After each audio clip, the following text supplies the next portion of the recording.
तो बच्चों क्लास है 12th, सब्जेक्ट फिजिक्स, पहला चैप्टर चल रहा वैद्युत क्षेत्र। वैद्युत क्षेत्र में कल आपको मैंने वैद्युत द्विध्रुव आघूर्ण, उससे पहले कूलाम का नियम, वैद्युत क्षेत्र की तीव्रता और एप्सिलॉन नॉट के बारे में बताया। आज मोस्ट इंपोर्टेंट है, सबसे ज्यादा बोर्ड में यही सिद्धि पूछी जाती है, जो अब बता रहा हूं आपको, सबसे ज्यादा यही पूछी जाती है। वैद्युत द्विध्रुव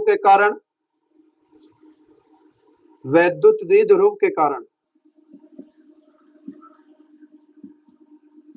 अक्षय रेखा स्थिति में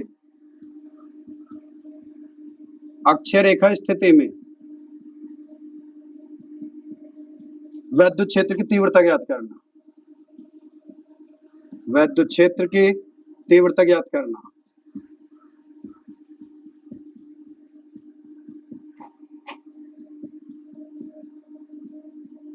सबसे ज्यादा मोस्ट इंपोर्टेंट है इस चैप्टर में, गॉस की पिरामिड या वैद्युत द्विध्रुव के कारण अक्षय रेखा स्थिति में वैद्युत क्षेत्र की तीव्रता। पूछना कुछ भी पूछ ले, सबसे ज्यादा लॉन्ग क्वेश्चनों में यही सिद्धि पूछी जाती है। देखें आप, वैद्युत द्विध्रुव कल मैंने समझा था, द्विध्रुव ऐसा होता है जिसमें दो ध्रुव हो। अब दो ध्रुव में मैंने एक पावर का बताया था, एक अर्थ का बताया आपको, तो एक प्लस क्यू हो गया और एक माइनस क्यू हो गया। ये ए पॉइंट मान लिया, ये बी पॉइंट मान लिया। कल बताया था आपको दोनों के बीच की दूरी 12 होती है। आप गौर से देखिए, जब ये बीच की दूरी 12 है और ये मध्य पॉइंट मान लो, मिड पॉइंट, तो ये एल बचा और ये एल बचा। अब यहां से आर दूरी पर स्थित हमने कोई पॉइंट लिया, कोई पी। चित्र बनाना, चित्र के बारे में समझना, क्योंकि इसमें डायरेक्शन दिखानी है। तो जब प्लस क्यू के कारण दिखाएंगे तो तीव्रता जो होगी वो आगे की ओर होगी, यानी कि E1 हो गई, E1। जब आप माइनस क्यू के कारण निकालोगे पी पर तीव्रता विपरीत होगी, माइनस की तरफ को E2 होगी। अब गौर से सुनिए, अब दिशा प्लस क्यू आवेश के कारण जब आप पी पर लगाओगे तो दूरी ए से पी तक भरी जाएगी। अब यहां तक देखिए, टोटल आर पी तक, टोटल आर है और यहां तक एल, तो ये बची कितनी, आर माइनस एल हो गई है।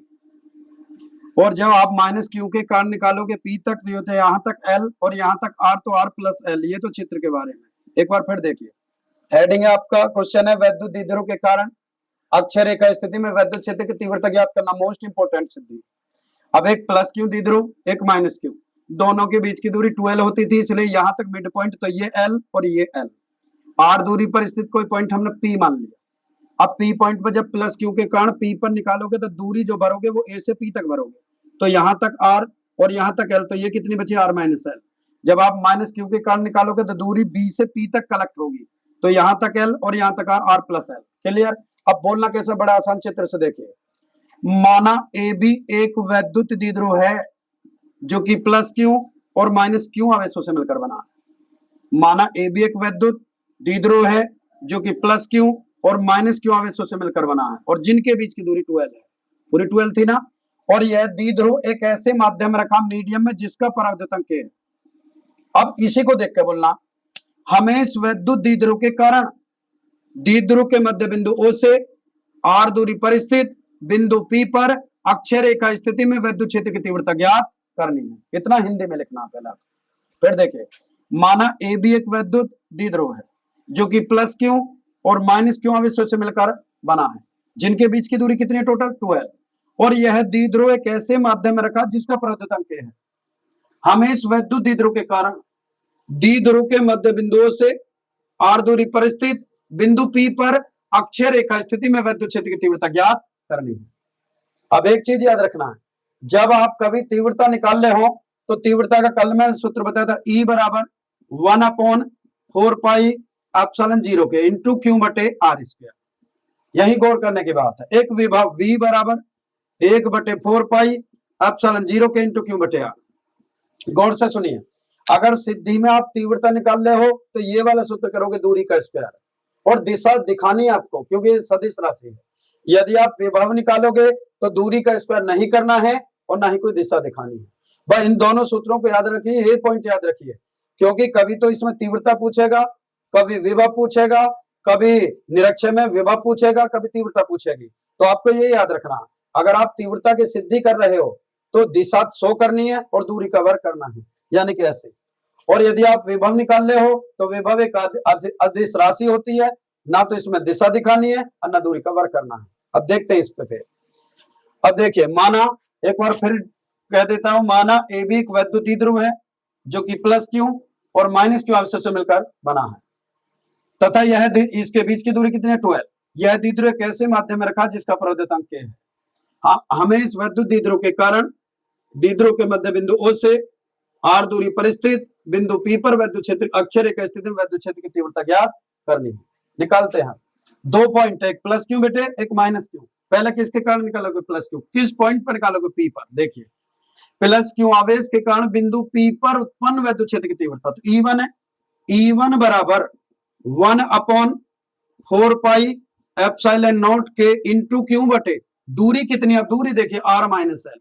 मैंने बताई थी अगर तीव्रता निकाल लो तो दूरी का वर्ग करना पड़ेगा और यहाँ दिशा दिखानी पड़ेगी। दिशा ए से पी की ओर, ये देख लीजिए, ए से पी की ओर दिशा दिखा दीजिए, ए से पी की ओर दिशा होगी। अब कौन से पॉइंट के कारण निकालूं? माइनस क्यू के कारण। किस पर निकालूं? पी पर। तो माइनस क्यू आवेश के कारण बिंदु पी पर उत्पन्न वैद्युत क्षेत्र की तीव्रता 1/4 पाई एप्सिलॉन 0 के इंटू क्यू बटे दूरी का वर्ग। अब दूरी कितनी है? r plus L. तो r प्लस एल का स्क्वायर। इसमें दिशा दिखानी होगी आपको। दिशा देखिए, ये P पॉइंट क्यों निकाल रहा था मैं? क्योंकि B और P की बात करी है, तो दिशा P से E2 किसकी तरफ आ रही है? B की तरफ, इसलिए दिशा होगी P से B की ओर। तो पहले प्लस क्यू आवेश के कारण P पर तीव्रता निकाली। E1 बराबर 1/4 pi epsilon not into Q बटे r माइनस दूरी, क्योंकि दूरी r माइनस एल का स्क्वायर। दिशा क्या होगी? A से किसकी ओर? P की ओर। माइनस क्यू के कारण निकाली E2 बराबर 1/4 पाई एप्सिलॉन 0 के इंटू क्यू बटे r प्लस एल का होल स्क्वायर। दिशा क्या होगी बेटे? P से B की ओर।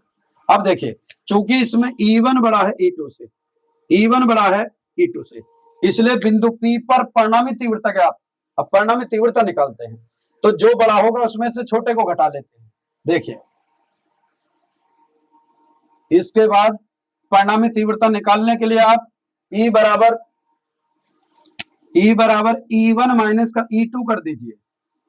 वैल्यू रखिए सबकी 1/4 पाई एप्सिलॉन नॉट के इंटू क्यू बटे r माइनस एल का स्क्वायर। माइनस का चिन्ह लगाइए, E2 का मान रखिए 1/4 पाई एप्सिलॉन नॉट के इंटू क्यू बटे r प्लस एल का होल स्क्वायर। अब गौर से देखिए, 1/4 पाई एप्सिलॉन 0 के यहाँ भी है और क्यू भी है, यहाँ भी है और क्यू में। इसे कॉमन ले लीजिए। कॉमन का मतलब वेनिस्ट जो दोनों में आई, इसमें भी और इसमें भी कॉमन आ गया 1/4 पाई एप्सिलॉन 0 के इंटू क्यू। अब क्या बचा है? 1 बटे r माइनस एल का स्क्वायर, तो ये बचा, माइनस का 1 बटे r प्लस एल का होल स्क्वायर, ये बचा। ठीक, आ गया ये 1/4 पाई एप्सिलॉन 0 के इंटू क्यू। अब जिन लोगों पे मैथ नहीं उनके लिए बता रहा हूँ। सपोज कीजिए 1/2 है, माइनस का 1/3 है, इसे हमें हल करना है, तो आपको करना क्या? दोनों को गुणा में लिख दीजिए, 2 गुणा 3 ऐसे। ठीक, अब 3 को तो यहाँ लिख दीजिए, 2 की यहाँ गुणा कर दीजिए, 3 एकम 3 और माइनस का 2 एकम 2, ऐसा हल करना होता है। तो इसका मतलब इसे दोनों को गुणा में ले, जैसे इसमें लिया है, गुणा में ले लेते हैं। एक r माइनस एल का स्क्वायर गुणा r प्लस एल का स्क्वायर। अब मैंने तुम्हें बताई थी कि इस वाले को तो यहाँ लिख दीजिए और इस वाले को यहाँ लिख दीजिए, r प्लस एल का होल स्क्वायर माइनस का r माइनस का एल का होल स्क्वायर। यहां तक कोई दिक्कत? ठीक, आगे चलते हैं। 1/4 पाई एप्सिलॉन 0 के इंटू क्यू। अब जिन लोगों ने मैथ पढ़ा होगा पहले वो सुने, यह है a प्लस बी का होल स्क्वायर, तो इसे खोलते हैं a की 2 प्लस b की 2 प्लस दोनों गुणा का दूना, तो इसे खोलेंगे r square plus L square, दोनों की गुणा के दूना का 2 लिखिए और दोनों को गुणा में लिख दीजिए r और l। अब जिन लोगों पे मैथ नहीं वो गौर से सुने, इसकी r की घात 2 लिखिए प्लस l की घात 2 लिखिए। अब इस दुगने को लिखकर दोनों को गुणा में लिख दीजिए 2r। आगा ये माइनस का, ऐसे इसमें लिखिए r की 2 लिखिए प्लस l की 2 लिखिए। अब यहाँ कैसे चिन्ह है माइनस, तो माइनस का लिख दीजिए 2rl, 2rl। ये खोल दिया, बटे में क्या है?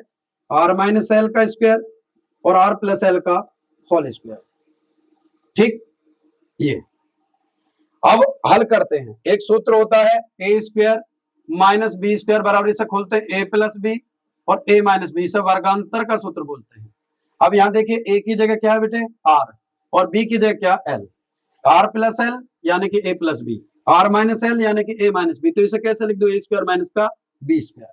ठीक है, लिखते हैं आगे, a स्क्वायर माइनस का b स्क्वायर लिख देते हैं। तो नीचे वाले को हल करते हैं, तो 1/4πε0 के या into Q R square plus का एल स्क्वायर प्लस का 2rl।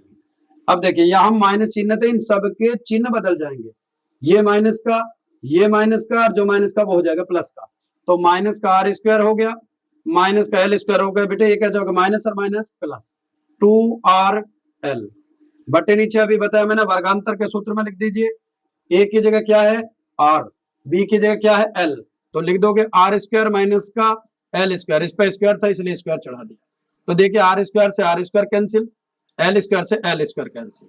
अब 2rl प्लस का 2rl कितने होगा जुड़ के, 2 और 2 4, 1/4πε0 के इंटू क्यू गुणा हो गया 4rl बटे नीचे आर स्क्वायर माइनस का एल स्क्वायर का भी होल स्क्वायर, ये ई का मान निकाल लेगा।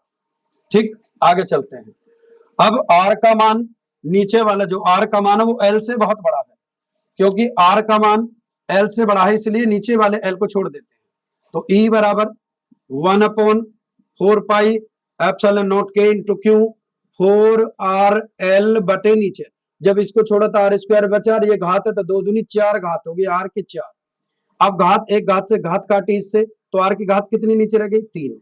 ई बराबर 1/4πε0 के इंटू क्यू गुणा 4l बटे नीचे बचा आर की पावर कितनी बच गई 3। ई बराबर 1/4πε0 के इंटू क्यू गुणा, इसे लिख देता हूं मैं 2l गुणा 2, बात वही है, 2 दूनी 4 बटे नीचे आर के 3। अब कल मैंने समझाया था आपको पी बराबर क्या सूत्र होता है, क्यू गुणा 2l, तो यहां देखिए इसको पी लिख देंगे क्योंकि क्यू गुणा 2l बनना, तो ई बराबर क्या आ गया 1/4πε0 के इंटू पी, और यहाँ 2 था इसलिए 2p बटे आर की घात 3, मात्रा क्या होता है न्यूटन प्रति कूलम।